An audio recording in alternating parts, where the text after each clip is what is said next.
तो चलिए आइए दोस्तों स्टार्ट करते हैं इसकी इंजन की स्पेसिफिकेशंस के साथ में, क्योंकि इंजन ही बहुत ज़्यादा इंपॉर्टेंट रोल प्ले करता है एक कार को बनाने में। तो चलिए आइए इसका हुड ओपन करते हैं और इंजन के बारे में मैं आपको सारी डिटेल्स बताता हूँ। ये आपकी जो कार है दोस्तों 1200 सीसी का इंजन आता है, यानी कि 1199 सीसी का इंजन आता है, 4 सिलेंडर इंजन आता है। दोस्तों जो इसका इंजन टाइप है वो IVTEC है। IVTEC का मैं आपको मतलब बता देता हूँ। VTEC एक सिस्टम है जो कि होंडा ने जनरेट करा है, जो कि हाई RPMs पे बेटर परफॉर्मेंस देता है और लो RPM पे काफ़ी अच्छी फ्यूल इकोनॉमी देता है। ये जो राइट साइड पे दोस्तों आप बॉक्स देख रहे हैं, इसमें फ्यूज़ होते हैं। तो काफ़ी सारे कार के इलेक्ट्रॉनिक कंपोनेंट्स को इन फ्यूज़ से कंट्रोल करा जाता है। दोस्तों अगर हम इसकी मैक्सिमम पावर और मैक्सिमम टॉर्क की बात कर ले तो मैं आपको बता दूं, ये 90 bhp की मैक्सिमम पावर जनरेट करती है 6000 RPM पे, और 110 न्यूटन मीटर का टॉर्क जनरेट करती है 4800 RPM पे। चलिए दोस्तों इंटरनल कैबिन के अंदर चलते हैं। चलिए आइए दोस्तों, अब हम आ गए हैं इंटरनल कैबिन के अंदर। स्टीयरिंग की बात कर लें तो स्टीयरिंग आपको पहले जैसा ही मिलता है। लेफ्ट साइड पे आपको म्यूजिक के कंट्रोल्स मिल जाते हैं, कॉल रिसीव और एंड करने के लिए आपको कंट्रोल्स मिल जाते हैं। म्यूजिक सिस्टम की बात करें तो टच स्क्रीन डिस्प्ले आपको मिल जाता है 4 स्पीकर्स के साथ में, एंड्रॉयड ऑटो और एप्पल कार प्ले के साथ में। अब बात कर लेते हैं इसके ऑटोमेटिक गियर बॉक्स के बारे में। तो ये देखिए दोस्तों, मैं आपको साइड में से दिखा रहा हूँ। इसको हल्का सा प्रेस करके ये गियर शिफ्टिंग हो जाती है। Drive mode, parking mode and reverse mode and sports mode. Natural सी बात है, अगर आपको ज़्यादा पावर कार में चाहिए तो। AC वेंट्स की बात कर लें तो डिटो सेम सेकेंड जनरेशन में जैसे AC वेंट्स आते थे उसी डिज़ाइनिंग में आपको AC वेंट्स भी मिल जाते हैं। ये आपका स्पीडोमीटर है, इसके बारे में भी डिस्कस करेंगे अभी। मुझे जो इस कार में कमी लगी वो ये लगी है कि ड्राइवर सीट के साथ में आपको आर्म रेस्ट नहीं दे रखा है, जिसके कारण थोड़ी सी दिक्कत हो सकती है, आपको आफ्टर मार्केट लगवाना पड़ेगा। अब ग्लोव बॉक्स देख लेते हैं तो ये देखिए इतना डिसेंट साइज़ आपको मिल जाता है। इसी ग्लोव बॉक्स कंपनी ने नहीं दे रखा है।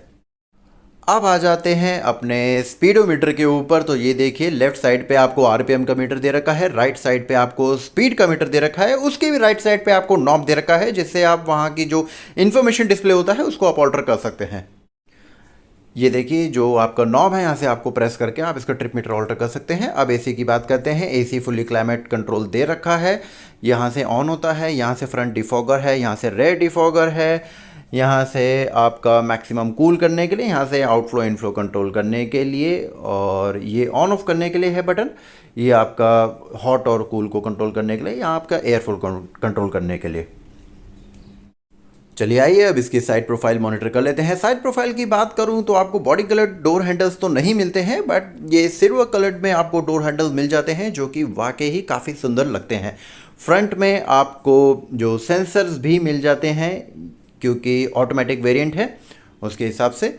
और अगर मैं ORVM की बात कर लूँ तो इंडिकेटर लाइट्स आपको यहाँ पे मिल जाते हैं as it is the top model. चलिए आइए इसका एक बार फ्रंट प्रोफाइल भी मॉनिटर कर लेते हैं। फ्रंट की बात कर लेते हैं तो सबसे पहले इसके हेडलैम्प्स पे आ जाते हैं। LED हेडलैम्प्स आपको दे रखे हैं। लेफ्ट साइड पे आपको ये ऊपर इंडिकेटर लाइट्स दे रखी हैं। आपको DRLs भी इसमें मिल जाते हैं, यानी डे टाइम रनिंग लाइट्स। और नीचे की अगर मैं बात कर लूँ तो आपको नीचे आपको फॉग लैम्प्स ऑलरेडी लगे हुए मिल जाते हैं। यहाँ पे आपको जो ये पॉइंट है ये आपको टो करने के लिए मिल जाता है अगर कार में कोई ख़राबी आए तो चलिए आइए मैं एक बार दूसरी तरफ से भी इसकी लाइट्स आपको दिखा देता हूँ, क्योंकि इतनी खूबसूरत लाइट्स ये दिखती हैं LED लाइट्स। तो मैं शुरू कर नहीं किया, तो मैं इसलिए मैं आपको दूसरी साइड भी दिखा रहा हूँ। तो चलिए आइए अब मैं इसको आपको एक फ्रंट से ओवरऑल लुक ज़रूर दिखाना चाहता हूँ कि ये फ्रंट से कैसी दिखती है। इसका मस्कुलर लुक कमाल का गजब दिखता है। बहुत ही ज़्यादा खूबसूरत होंडा ने ये कार बना रखी है।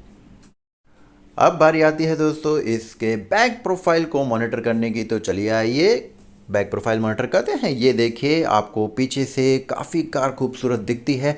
शार्क फिन एंटीना दे रखा है, पीछे आपको ब्रेक के लिए भी लाइट दे रखी है। चलिए आइए अब इसकी टेल लाइट्स को मॉनिटर कर लेते हैं। तो टेल लाइट्स की बात कर लूँ तो आपको LED लाइट्स आपको यहाँ पे दे रखी हैं, जो कि प्रीवियस मॉडल से काफ़ी ज़्यादा बेहतरीन तरीके से प्लेसमेंट कर रखी है। लेफ्ट साइड पे आपको इंडिकेटर लाइट्स दे रखी हैं, और आपको राइट साइड पे जो रिवर्स की लाइट है वो मिल जाती है। तो ये देखिए कितनी खूबसूरत कार बना रखी है, बीच में होंडा की बैजिंग मिल जाती है, न्यू अमेज यहाँ पे लिखा हुआ है, आईवी टेक का इंजन है, वीएक्स का मॉडल है।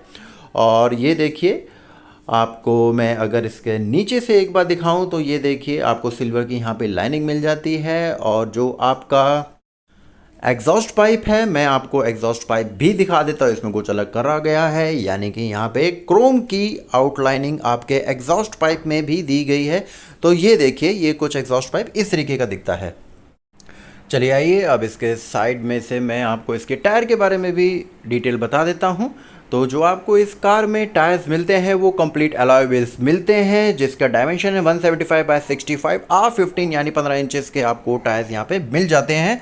बीच में होंडा का यहाँ पे लोगो लगा हुआ मिल जाता है। चलिए आइए दोस्तों अब वापस कार के अंदर चलते हैं और कार की सीट्स के बारे में डिस्कस कर लेते हैं। कार की सीट्स पे आप एक बार नज़र मारेंगे तो ये देखिए फ्रंट साइड पे आपको जो सीट्स हैं वो एडजस्टेबल हेडरेस्ट आपको मिल जाते हैं। देखिए ऊपर नीचे करके मैं आपको इसको दिखा देता हूँ। आपके अगर थाई सपोर्ट के बारे में बात करें तो थाई सपोर्ट बहुत ज़्यादा अच्छा मिलता है, यानी कि लॉन्ग जर्नी में आप बड़े कन्वीनियंटली ट्रैवल कर सकते हैं इस कार में, और काफ़ी ज़्यादा इन्जॉयमेंट आपको रहेगा इस कार में ट्रैवल करने के लिए। आइए अब इसके जो डोर्स पे कंट्रोल्स हैं उनको भी मॉनिटर कर लेते हैं एक बार। ये देखिए कुछ इस तरीके का डोर आपको दिखता है। यहाँ पे आपको ORVM जो इलेक्ट्रिकली एडजस्टेबल ORVMs आपको दे रखे हैं, उसके कंट्रोल्स आपको ड्राइवर सीट के साथ में ही आपको दे रखे हैं। ये आपको विंडो को लॉक एंड अनलॉक करने के लिए होता है। ये आपका जो दूसरा बटन है सारे डोर्स को लॉक एंड अनलॉक के लिए है, और चारों विंडोज़ की पावर बटन आपको दे रखे हैं। ये देखिए ये जो बटन है आपको हेडलाइट को डाइवर्सिफाई और डी डाइवर्सिफाई करने के लिए होता है। पुश बटन स्टार्ट कार में दे ही रखा है, ऑटोमेटिक गियर बॉक्स दे रखा है, सारी चीज़ें हैं। तो चलिए आइए एक चीज़ मेरी रह गई है दोस्तों, जो कि है बूट स्पेस। तो चलिए आइए बूट को ओपन करते हैं और एक बार बूट स्पेस भी मॉनिटर कर लेते हैं। तो बूट यहाँ से ओपन होता है। चलिए ये खोल दिया है हमने, और अब चलते हैं पीछे, इसकी बूट स्पेस को मॉनिटर कर लेते। तो ये देखिए कुछ आपको इतनी बूट स्पेस मिल जाती है, जो कि 420 लीटर की बूट स्पेस है। 420 लीटर की दोस्तों काफ़ी डिसेंट बूट स्पेस है, जो कि 4 to 5 पीपल अगर लॉन्ग जर्नी पे भी जाएंगे तो भी उनको कोई दिक्कत नहीं होगी लगेज की स्टोरेज में। ये देखिए मैं आपको यहाँ से क्लोजअप दिखा देता हूँ। रिवर्स पार्किंग कैमरा आपको यहाँ पे इनबिल्ट मिल जाता है, कंपनी की तरफ से लगा हुआ।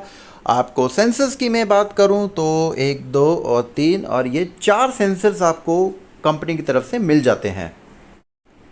अब आखिर में बात कर लेते हैं एक बार इसके इंटरनल की ब्यूटिफिकेशन की, यानी कि इंटरनल डैशबोर्ड की, जो कि मैं आपको एक कंप्लीट लुक देता हूं दोस्तों रेयर सीट पे बैठकर। तो ये देखिए कितना सुंदर इन्होंने डैशबोर्ड बना रखा है। AC वेंट्स की जो प्लेसमेंट, म्यूज़िक सिस्टम की और बाकी सारी चीज़ों की प्लेसमेंट कितनी अच्छी दे रखी है। आपको रेयर सीट पे जो आपको रेयर का आर्म रेस्ट भी दे रखा है। यहाँ पे आपको 2 बॉटल्स या ग्लास रखने के लिए आपको जगह मिल जाती है। बॉटल होल्डर्स की बात कर लूँ तो पीछे जो आपकी रेयर सीट है वहाँ पे आपको एक यहाँ पे मिल जाता है बॉटल होल्डर, एक आपको इस तरफ मिल जाता है दूसरी साइड पर भी, और ड्राइवर और पैसेंजर साइड पर भी आपको बॉटल होल्डर्स मिल जाते हैं।